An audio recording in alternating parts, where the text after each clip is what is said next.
The European Union has been advised to abandon its aberrant strategy on fisheries if the bloc wants to secure a Brexit trade deal with the United Kingdom. Brexit negotiations have progressed slowly as both the UK and the European Union refuse to give in to each other's demands on key contentious issues, including fishing. The chief executive officer of the National Federation of Fishermen's Organisations Barry Dees branded Brussels' position on fisheries aberrant as he insisted Britain wants the bloc to agree to an absolutely normal future arrangement. Speaking to Bloomberg, Mr. Dees said, "The EU has very little leverage on fish, so what they're trying to do is make an artificial link with trade, saying no trade unless you surrender on fish. I don't think that's going to work, but I understand why they're using it. What the UK is asking for is nothing extraordinary. It's just the normal relationship between two coastal states that share stocks. The EU's current relationship with Norway, for example, is exactly what we want. Annual negotiations for a fisheries agreement, access for each other's fleets on negotiated terms,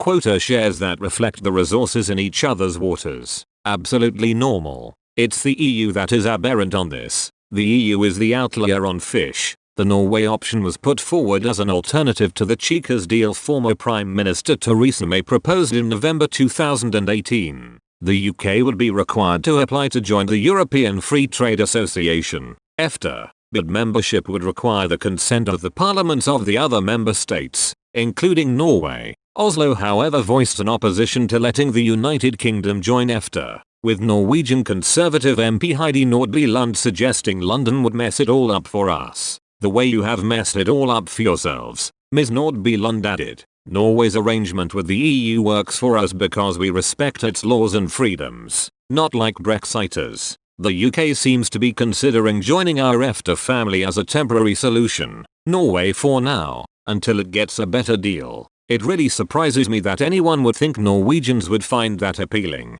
Mr. Dees insisted UK fishermen have only been asking the British governments to ensure they right the wrongs the sector has suffered through since joining the bloc in 1974. He continued, "It's true that fishing was considered expendable in the 1970s and that led to 40 years of being trapped in the common fisheries policy on disadvantageous terms. I think what's different now is that fishing has really become symbolic of Brexit. Many of the Brexit trade issues, it's going to be years down the line before we know what the real outcome will be, maybe decades. But with fishing, we will know by the end of the year if we've got a good deal or a bad deal," he added. It has an immediacy and also, within the cabinet, within parliament, and in the country at large, there is an understanding that the fishing industry got an extremely bad deal back in the 1970s and it's an opportunity to right this wrong. Sources close to the negotiations have suggested progress has been made on several areas this week but noted a vision on the future of fisheries, enforcement of the agreement and state aid still persist.